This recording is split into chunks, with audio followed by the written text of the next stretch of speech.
was in at 8:30 one morning and I was painting a dummy in the mortuary, which is part of Jack the Ripper in the display. And I heard someone come in and walk towards me. I started talking to them. I glanced up, there was a guy there. He was fairly young, sandy-coloured hair and white shirt. I literally did only glance at him, carried on painting the dummy and started talking to him. I'd been talking for a few seconds and I looked over and realised there was no one there, no one in the building, nothing. So I sort of stood back, my God, what's happened? Who was that? Went out the room, went down to the other end, realised there was only actually one other person in the building, and it definitely wasn't him that was in the room. So I just can't explain what had happened.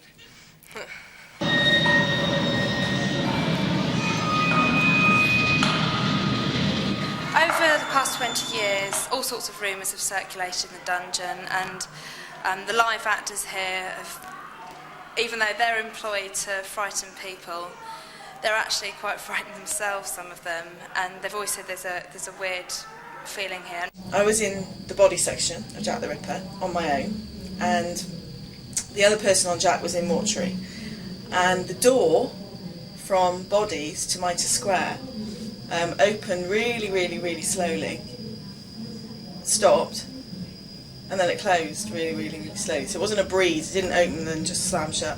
And I thought it was someone messing about, so I went through into Mitre Square. No one was there. I went into mortuary, and Paul, who I thought was joking around and playing around, I said to him, Paul, what are you doing messing about? And he was pressing the button in mortuary. So he couldn't have done it, it was impossible, because he needed to be there to press the button. And he said, what are you talking about? And I just went, oh right, okay, and walked back. And I mean, there was no one about. Even the tourists themselves sense that eeriness here, almost like a church. Whether or not you're religious, you do sense that feeling of reverence. And here you do sense a feeling of obviously it's not reverence, but it's a feeling of something sinister, a sense of the macabre. I've been working at the dungeon for a year and a half now, and although I haven't seen anything as like a ghostly apparition, lady in black, someone in a top hat, when I look up the building of a night or open of a morning, I do get the sense that there is something there. Certain areas in the dungeon that are more frightening, if you want, more spooky. We called in the paranormal investigators, and apparently, in fact, from this area here, a spirit is following people through Jack the Ripper, and then it kind of disappears as it goes towards one of the victims.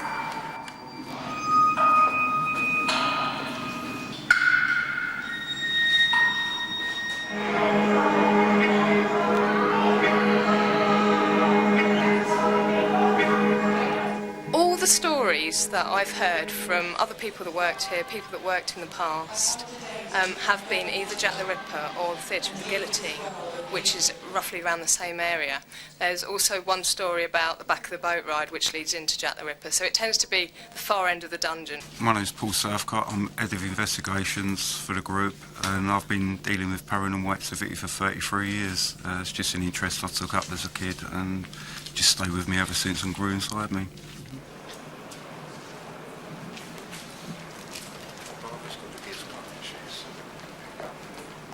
We believe that there are some spirits here, and by some of the readings that we've picked up, we truly believe that there are there, yeah.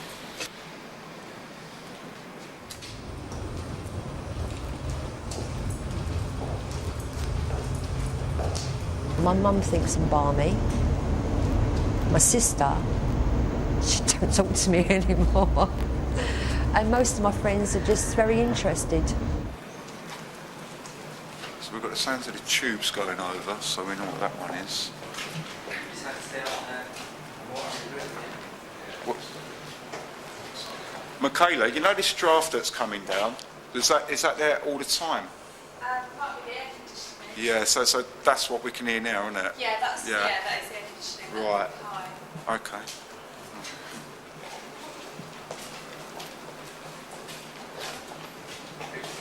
Just basically now waiting for a pickup on the gizmo. Well, what we do is the gizmo is like a main instrument. It does the lot really. It just picks up anything that shouldn't basically be there. But when we go around, we do take the video cameras, which also pick up all the noises that we can't hear as well. We have got a really sensitive device that can sort of get noises from about, like 100 times higher than what we can hear, but it's out of action at the moment. We take other audible equipment around with us, and we just try to pick up, at the end of the day, noises that shouldn't be there, but are not familiar. Then we check the noises from the videos against noises from the audios to see if they both match. And if they don't, then we work and concentrate on that one little area and trying to decipher what it was. It picks up the noises that shouldn't be there, but amplifies it. Yeah, I wouldn't say it's a microphone, but on the other end it can pick up the noises, but it's noises that we can't hear. It's tones, it's changes in the air, you know, like a break in the air, but it will pick it up. Like an electromagnetic? Yeah, it is, yeah. It detects variations in electromagnetic. That's right, yeah. Who constructed that for you? A geezer called Professor Steve Clements. Professor Steve Clements? Yeah, Clements. Clements. Yeah. And there's only 3 of these in the world. It took quite a few years to build, and it's built it in such a way where it does not pick up human energy, or it will not pick up machinery. It deciphers the lot, and the sounds that come through are the sounds of the paranormal. They're all interesting. I mean, every case you do is interesting because you never ever know what's around the corner. But I mean, the London Dungeon has been a good one. Oxton Hall's been a good one. The Shakespeare was good, probably because it was a pub.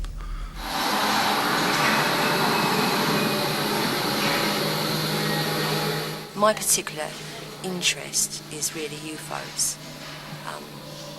And in 1995 I had quite a close encounter along with my daughter and 2 of her friends, and that's what started me off. Basically I wanted to tell someone about it, and there was no group around that would actually listen. They wanted photographs and stuff like that. I think that given that there was 4 of us who saw the same thing, I think that's proof enough. And it weren't just a quick light in the sky, it was a 3-hour experience with a lot of things happening.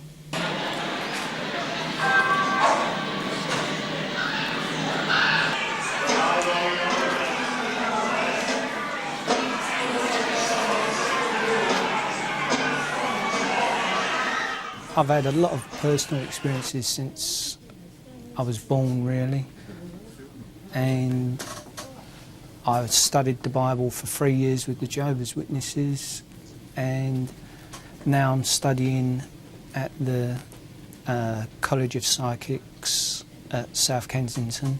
I've had a lot of personal experiences when I was a young child, sort of small premonitions and predictions, sort of telling me mum that there's going to be an aeroplane crash, you know, the next day on the news.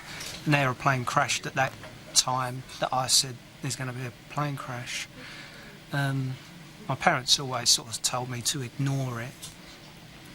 So basically I tried as much as possible to ignore all this sort of stuff. This is also das traurige The psychic abilities of me really opened up, and I think I let in a lot of demon type of spirits into my room and into my head a bit. Film this bit. Film right here. Say happy there. Right leg code. And then when I got to about 23, I woke up, which is a major flashback, freaked me out, done me brain in, sent me crazy for about 3 years, because all the psychic abilities came even stronger because I was an adult, and the spirits were physically attacking me. So I had all that plus the flashbacks and couldn't work out what was going on and why. So, you know, I'd say about 6 years ago, I eventually started studying the Bible with the witnesses, mostly for protection from these spirits. And, you know, it worked. It's just a general interest in all the stars, you know. My mates would be out playing football, but I sort of get in early just to do a bit of stargazing, and then things like Lost in Space come on telly, so I thought, oh, flying saucers, and I used to sit at my window waiting for one to come past. It never come. Then you get the, you know, your old ghost stories on the telly, so it was just a mixture of things, probably weird for a kid back then, but, you know, it's done me all right now. In 1941, there was a horrible tragedy here. There was an air raid shelter on the site, underneath the arches, underneath London Bridge, and basically an HE bomb dropped through London Bridge Railway, straight through into the shelter, exploded in the shelter, and there were 300 people there, and over 60 were known to have died in the shelter. And over half of them were unfortunately under the age of 18, which makes it all more tragic. I think a very interesting theory is that, you know, if a lot of people are killed in the space of a few seconds, there's this incredible emotional intensity in the air, and maybe somehow that has a way of, the building itself has a way of recording that, rather like you're recording on a camera at the moment. And it, perhaps the energy force of that terrible moment when all of these people were under extreme emotional anguish hangs around in the air, you know. Because I heard the woman talking today, and she said there's good and there's evil, but there seems to be more strength toward the evil side than the good side. And it's all mixed in, but they can't tell whether it's 1 ghost, 2 ghosts, 20 ghosts, 3 ghosts. But there is a ghost. I think it's about 60 from the Second World War thing. Yeah, that's right. If there is such a thing as ghosts, then surely it doesn't matter whether they're alive or dead. If they're still with us, they're still with us. No one's freaked out so far, so why should they be freaked out again? You just lost souls. But you tell them from me that I am frightened. But I think that they should just leave it alone. I think death should be just death. And like, if there is ghosts in here, I think they should leave it alone. If they're trapped, they might be more I think by disturbing them, you might upset them, basically. They're doing their thing, and we're doing our thing. You make yourself believe that it's there.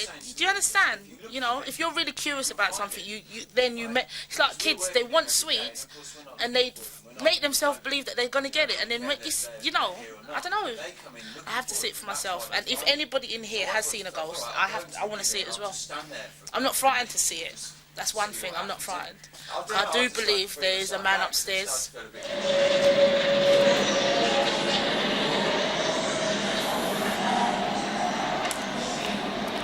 Those are the only ghosts that are in here, the people that got killed in the air raid. And then there was supposedly these Satanists came in and did a satanic ritual. They did. And they had supposedly brought in some evil ghosts, because I heard the woman talking today, and she said there's good and there's evil, but there seems to be more strength toward the evil side than the good side. And it's all mixed in, but they can't tell whether it's 1 ghost, 2 ghosts, 20 ghosts, 3 ghosts. I've been working here for about 5 weeks now, maybe 6 weeks, and the worst thing is about a week ago when we've had these Ghostbusters types in, and I was down on Jack the Ripper, which is the bit where you've got all the photographs of all the dead women, you know, that Jack the Ripper killed. And basically last Tuesday I was down there and I was told about what had been going on and everything, and I started to get a bit freaked out and got sort of goosebumps all up and down my arms, and it all went a bit cold. It's always cold in that room, as it is in the Jack the Ripper bit, and going from crowd all the way walking down there, it's all very, very cold, and you sometimes get a little bit spooked out by things. Haven't actually seen anything, but doors fly open, certain things which you can put down to the wind, or I don't know, vacuums of air and things like that. But it is a bit spooky. First thing in the morning, it's not that nice. It's not that nice place to be by yourself, wandering around. I don't like it that much. But I haven't actually, touch wood, seen anything yet. Yeah, it's all around. You know, at the Shakespeare, when we done Adam, and it was surrounded, it's one of them ones. Brilliant. It's weird. Yeah, that's weird. Sorry. It's a weird noise. Sorry? Level. No, there's... Look, you've got to hear that noise. Okay, can you hear it? Look, you don't even have to put them on. Hear it? Yeah. The other interference. Yeah. Yeah? That's a new one. I used to live in a caravan in Essex and had a friendly ghost that used to walk up my path 3 or 4 times a week. First 3 or 4 times I answered the door because I thought someone was coming out the door. But after that, I just let it go.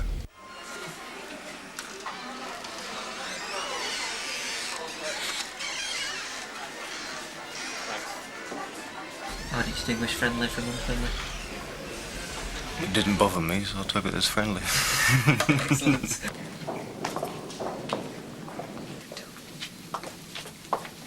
It's just solid noises all the way through, really, all the way along.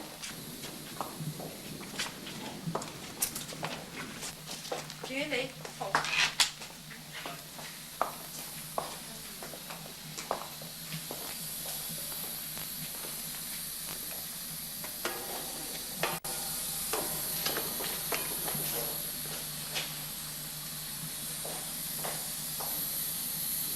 Yeah, here. Here. Yeah, there's something here and all. Right, can you hear that? Hang on. You hear it? Yeah. That woo, woo, woo, woo sound. Yeah, slowly. Yeah? I would really say that there is actually something now moving around, right around us to actually break that wave. Can you pick it up? He doesn't blow things out of proportion. He doesn't embellish things, you know. He just deals with facts, really, and he doesn't go beyond that point. I mean, for example, he's detected various areas of electromagnetic density, I think he terms it. And he won't necessarily be drawn into saying what that is exactly. He won't come to any conclusion about it. He won't try and push it beyond the bounds of realism, if you like. You know, he'll sort of stay fairly centred about it and say, this is what we've detected, this is what it's doing, it's moving about. Our relationship with other groups is non-existent. We work on our own, solely on our own. There's a lot of groups out there who just set up just plainly to milk people. We're not like that, so we can't afford to be duped, sucked in or used, so we just do what we think's best and just keep on our own, and that way we can't get in no trouble. No one can blame us, we can't blame them. It's easing off a bit now, but it was just pretty rapid, weren't it? Like a squeak at intervals.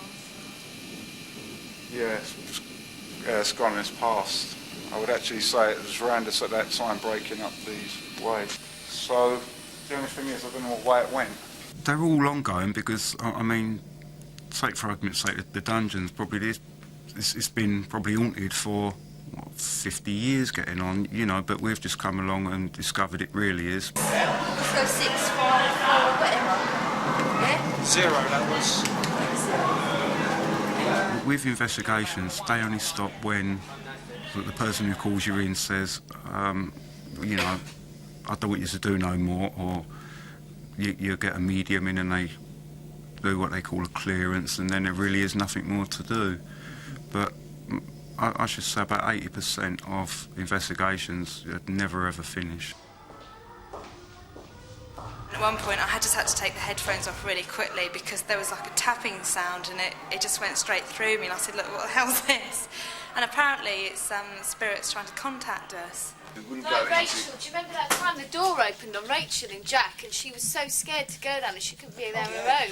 But you're saying that you've been here for 6 months and you haven't seen anything or heard anything.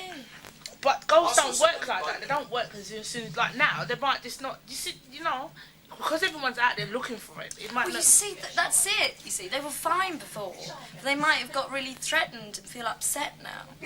And feel What, because we're cornered. invading their Yes, space? yeah, because they're actually going out there looking for them. For what? For what reason? Yeah, what are they going to... They find them. What are they going to do with them? You had the gizmo, that big box thing. It's the gateway for them to start reacting back to them. So that's almost like the line of communication is set up through the box. books, and then if they want to get in contact with us, then that's how they do it. This is what he was trying to say to me today.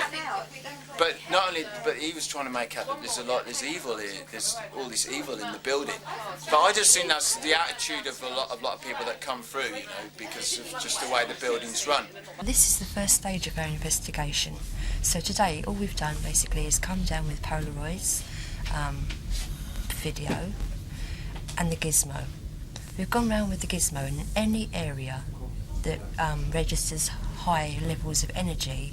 We photographed and videoed, which we will eventually take back home and study them at greater length. When I came round the dungeon with Paul, looking for spirits with a detector, we were accompanied by a display artist, Pam, and she just casually happened to mention that quite a lot of the skeletons in the dungeon are actually real. I didn't realise that, and Paul said, well, for God's sake, no wonder you're haunted. And there's one skeleton in particular that's just hanging up in a gibbet cage, and it just looks down at you. Well, we're here to find what they're here to find, and we have to work here once they've gone, so I'd really rather not know. Do you think they should have left it alone? I think they should have left it alone, but I don't know, I would like to leave it alone, basically. You've had any experiences yourself? Nope, never. Don't intend to, don't go looking for them, which is what they do, professionally. So you're not staying around seeing what goes on? No, I'm going out for cocktails. I mean, I find life really boring, don't you? Most of the time, you know, because, you know, the constant sort of pursuit for money, you know, it takes up a lot of time. So anything that happens slightly out of the ordinary or slightly interesting, I'm well into, you know. So yeah, I'm going to go around with them tonight and watch, you know.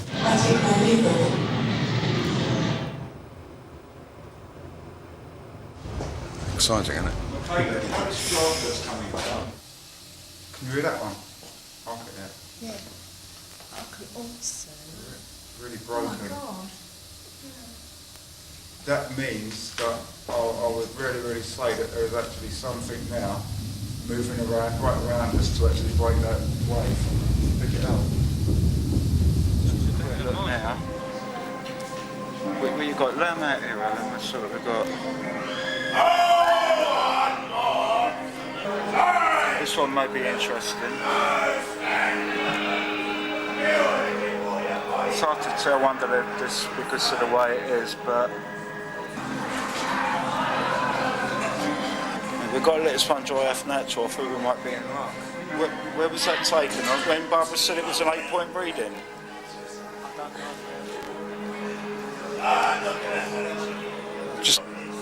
I mean, like, at the moment they look different because, like, they're covered in water.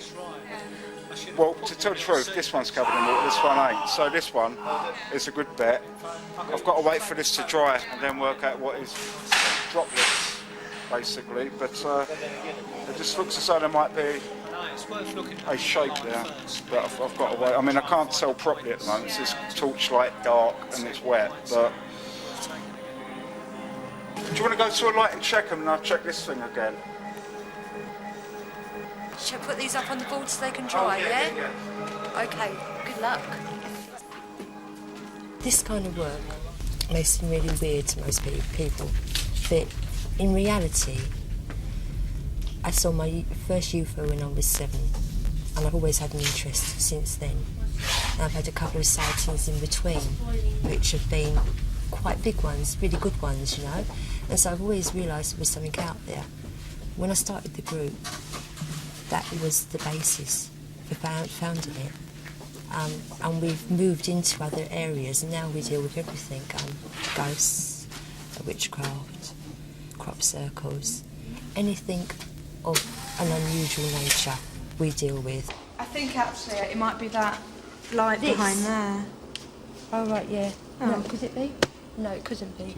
Because it's come out, look, it's come out this side. It's like through there. Can you see what I mean?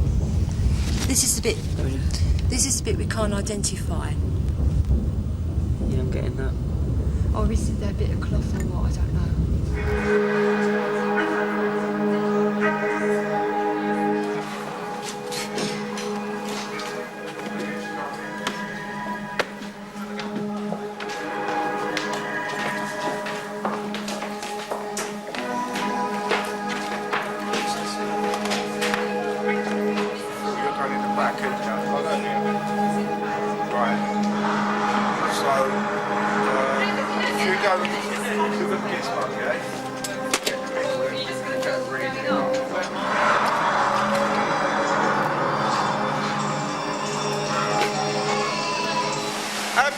reading?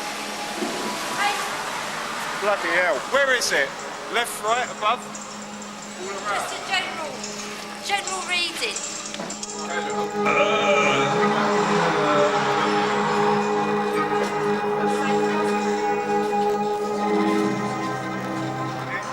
The power's cut out again. It's broke. The electric power's cut out 3 times today, and there's no explanation for it. This is the 4th time. Can you get out and push? But perhaps we shouldn't go any further if we can't shut the road. Oh, shut up!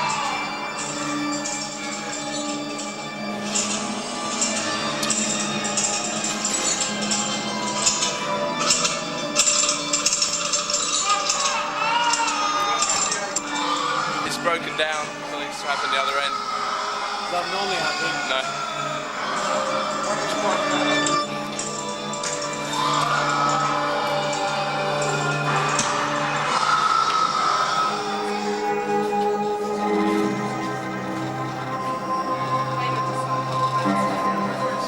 What happened? Did you all have to get off the boat? Well, we know why, don't we? They're messing around with us. We have our money back. Don't be cheeky.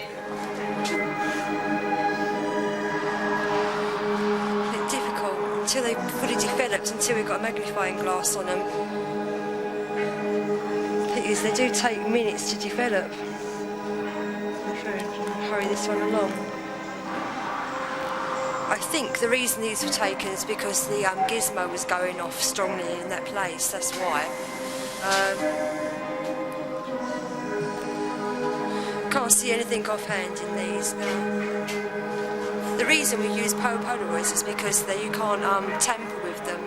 Negatives you can get double exposed and whatever. These have no negatives, so they're just what you see is what you get. It's interesting that all the electricity breaks down on the boat, so I think there's a sign there that it's supposed to be sort of a river of death. Someone said it might have something to do with what happened at the Tower of London. There's sort of had that in mind when they was designing or building it. I'm not really sure. And when you go through it, sort of you hear the voices sort of saying, "You're nothing," you know, you're going to die or whatever. That's the recorded voices. Yeah. So, and the electric power keep going out is sort of a typical one that the other side has, this sort of ability to play with lights and electricity. Obviously that riverboat has got a large amount of electricity, so it's a powerful bit of spirit that you're playing with here. I've heard several stories. In the guillotine area, we've got 2 main doors, and they're very big, they're very, very heavy doors, and they need someone to actually pull them open. I've heard one story that the doors were rattling one day from the outside, and the actor that was inside went to open the door to see who was messing around, and there was no one there.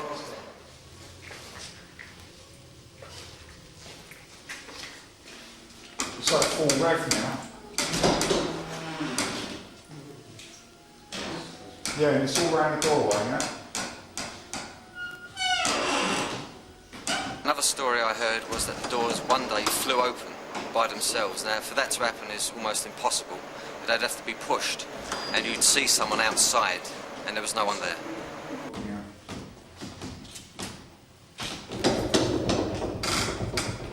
Yeah, now it's going back to the right. Yeah, we just picked up a weak beat from the gizmo on the doors, and when Alan there went to touch the door, it started to speed up really increasingly to a really fast rhythm, and every time they play with the doors, it's picking up a reaction. Can you shut me? So there's something around in the doors, and it's playing some games there.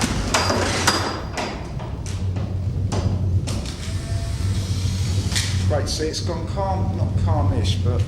I want to know what that is. See that? See that V-shaped thing there? Right, so that was number 3? That was number 3, yeah. So then I think that would have been,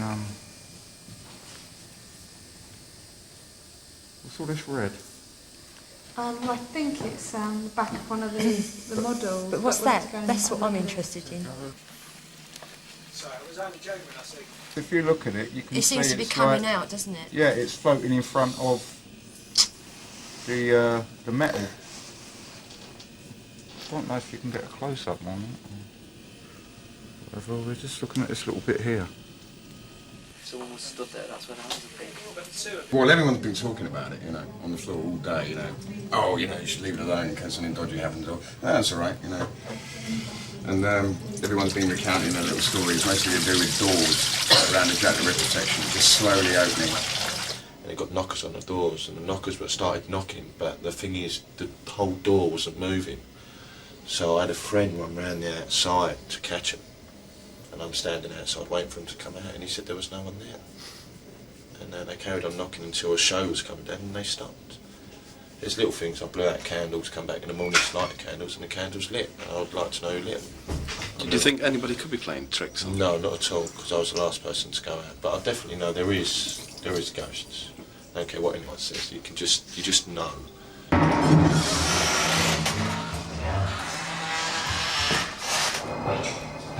There is an evil presence drawing nearer, growing stronger. But we must go on.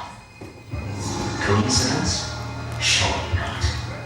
Or is this the face of Jack the Ripper?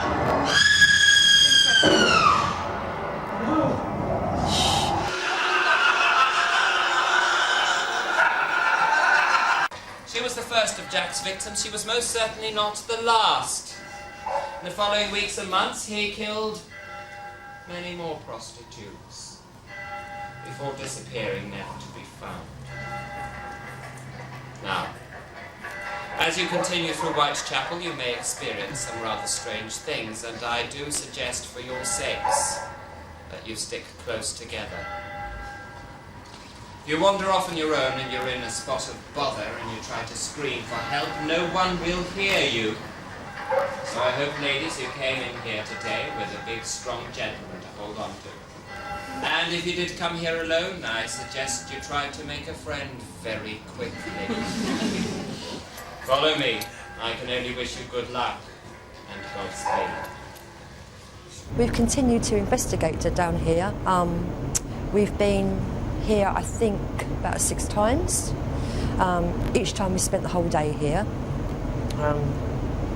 We've filmed in various areas, particularly around Jack and the mortuary, where a cloaked figure has been seen quite recently, which is interesting, given that news staff have even seen it.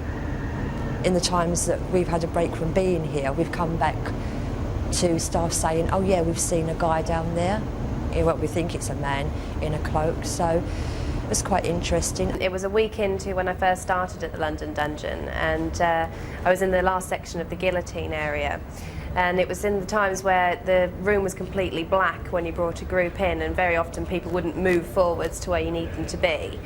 And it was quite a difficult task. And I've basically brought the people forwards to where they need to be. I saw about 4 people start to move, and I've sort of put my arm behind one of them and trying to coax everyone else down.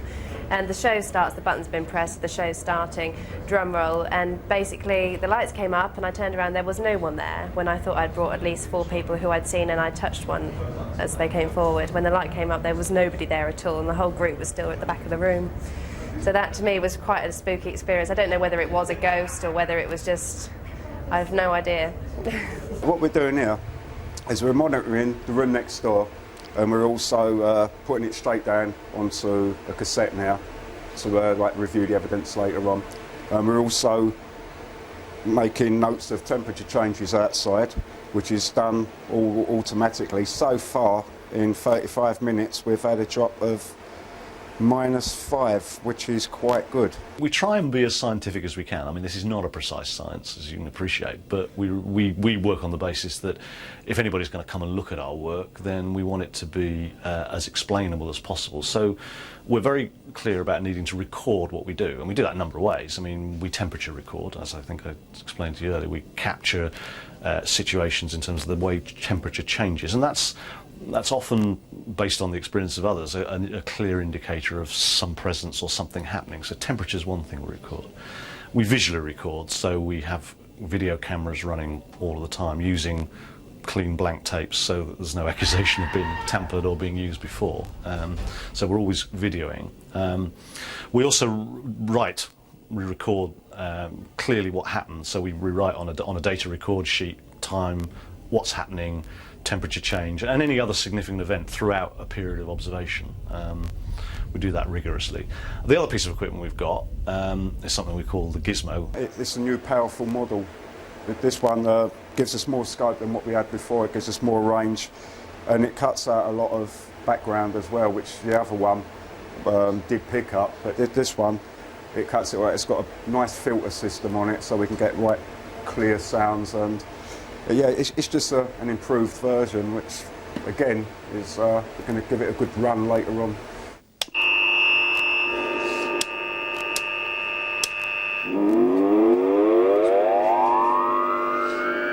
You can see now, I don't know if you can hear it, we've got Paul now with the gizmo. I turn the volume up for you slightly, and you'll hear the machine actually going. What it's actually doing is, Paul at the moment is scanning this particular area where this manifestation supposedly took place. As I said, was a boy and a girl. Just behind Barbara here, who's also standing there, just behind her there, that's where the manifestation appeared. At the moment I'm monitoring the outside, which is called Owen's Yard, and that apparently, this position here, there's supposed to be a manifestation of a boy and a girl who's supposed to have come through the wall there. And basically what I'm also doing is I'm taking temperature from outside. We've got another system which sits outside and sends a signal to us, giving us a constant temperature variance. And at the moment it's dropped quite a few degrees, if you could see, because we have to take a time. And as you can see, we've gone down from 24 now to 20, which is quite a drop in that space of time. It's a matter of not proving or disproving. It's a matter of taking it seriously. A lot of people obviously laugh at it, and a lot of people find it, you know, a load of rubbish, basically. Whereas myself, I'm somebody that wants to prove the existence, whether it be scientifically or spiritually. That's my main interest, and people have been trying to do this for probably about 150 years with not much success. Oh, he wants me to go onto the light now, so let's change over. Yeah, I've got it onto the light, Paul. Yeah, give me the last 3 temperature readings and the timer, please. It's a massive console coming down this morning. Just coming down this morning.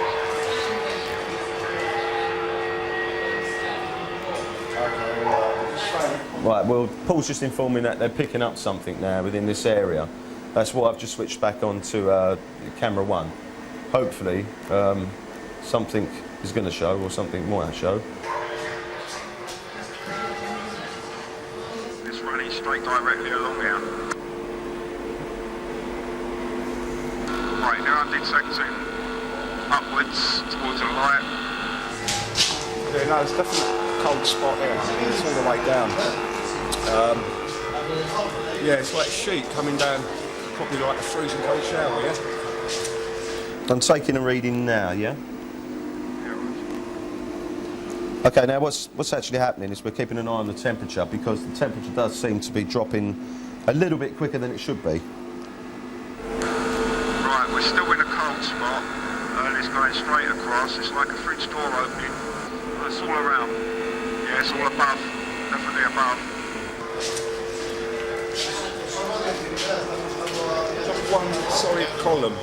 Surprisingly, you get an extreme amount of curiosity. I guess curiosity is the word that I'd use most for the way people react.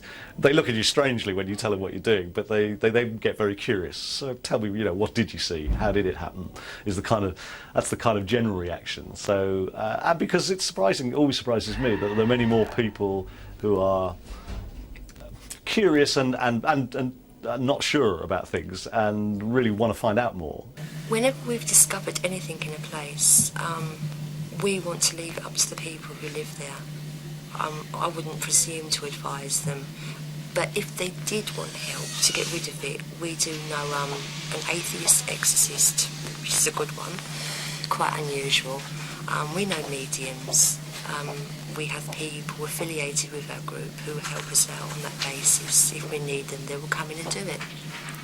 Apart from that, we really think if they're not giving you a problem, don't hassle them, leave them be. It's just an interesting thing to do, and maybe one day we will get the definitive proof. Of course, you do get the kind of completely dismissive reaction as well. That's all, it's all a load of bollocks kind of reaction. But you get but a lot more curiosity than anything else. A girl, unfortunately, she's left now. She saw what she thought was herself in a monitor, and she was bored, so she started waving, as you do, and it didn't wave back.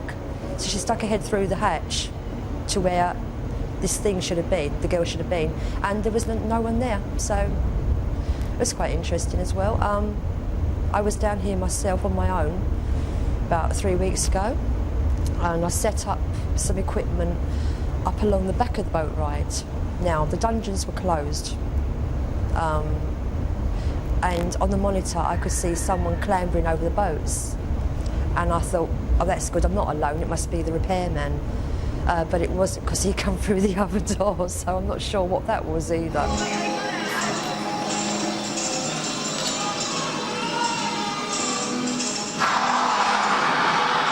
Within the space of half an hour or so, it went down 3 times. The lights went out 3 times, and all the surrounding lights went out for about 15 seconds. So the place, the boat ride area was in complete darkness for about 15 seconds. Now, in the year and 2 months I've worked here, I've never known that to happen.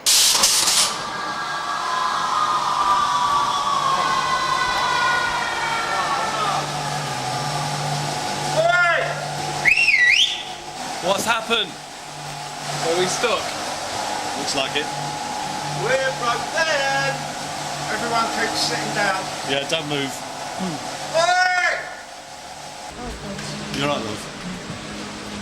What happened then? The hydraulics stopped? All right, well, we can look at hydraulics, or we can look at ghosties. Yeah, I know. That's every time we come round this way, we get crap. Not like that. Well, technically, what was supposed to happen is when we was on that boat ride, when the guns go off, the boat automatically tips back immediately and you go down. But we didn't, we stayed there. This is fucking dangerous. Here we go.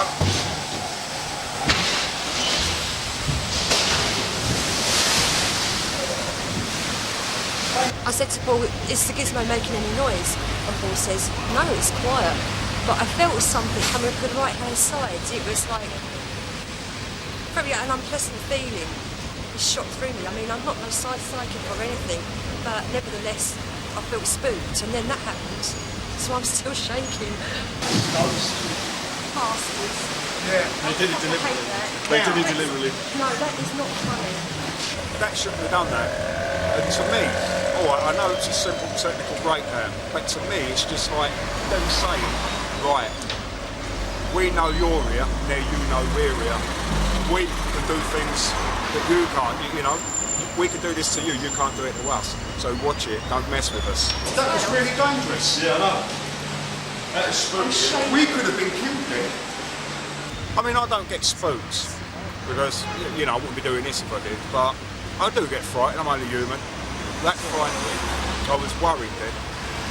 I really was worried.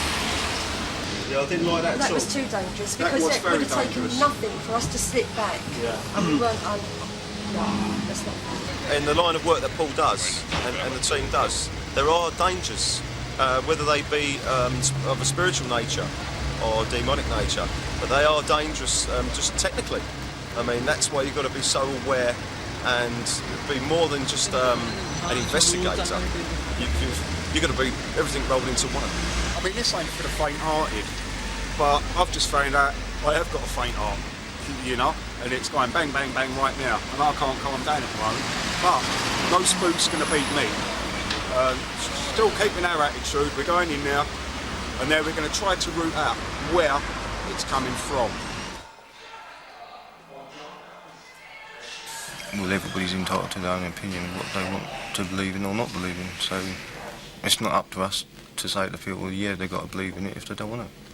You can't make them believe in it. You've seen enough to convince you, though, that... Oh, I've seen enough to convince me. Since I've been at the London dungeons, I've been ill on a couple of occasions with the same type of effects. Like an headache, but it pushes in, and your stomach hurts, you just feel sick, your legs go jelly.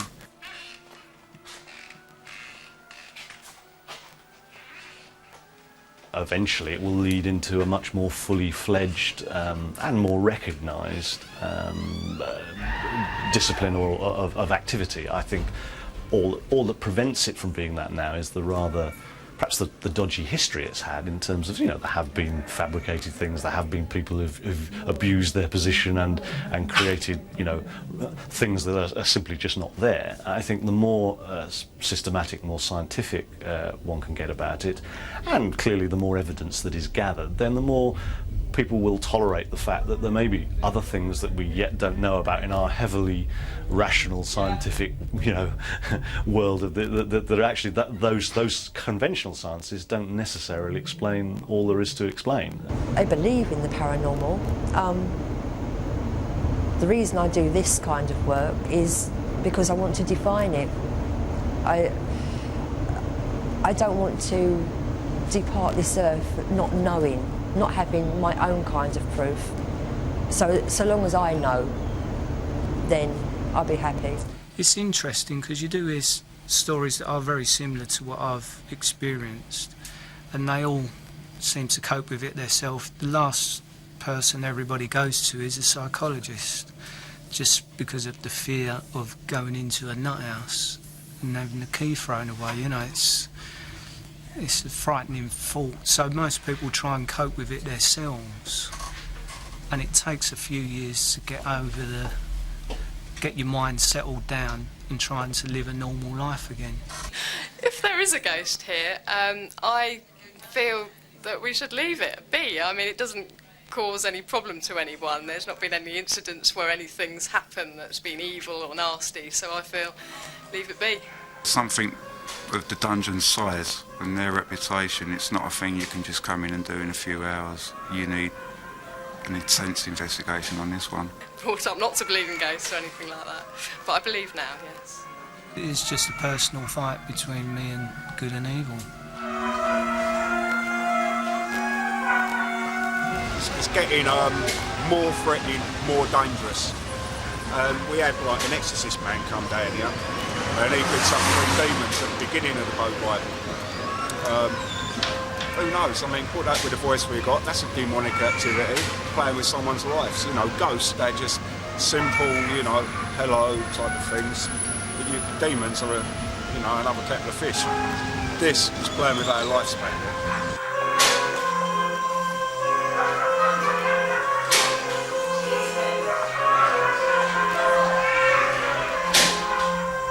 Now people often ask me, does it have any noticeable side effect working here in the dungeon? And I always say, yes, it does actually. What it does, strangely enough, is it sends you completely insane.